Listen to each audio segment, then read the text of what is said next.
In this group of videos, I'll show you how to use the NodeRED dashboard. Now, it's not like the user interfaces we're used to using in AV, but it could be pretty handy just to create a dashboard. That's what it's meant for, is just to create a dashboard. So nothing fancy, but definitely a user interface that you could consider for some of your projects.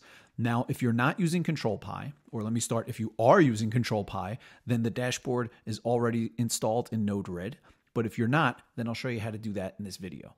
You go up here, so you browse to port 1880 to get to your flow editor, and you go up here to the NodeRED menu, and then Manage Palette. We'll click on Manage Palette.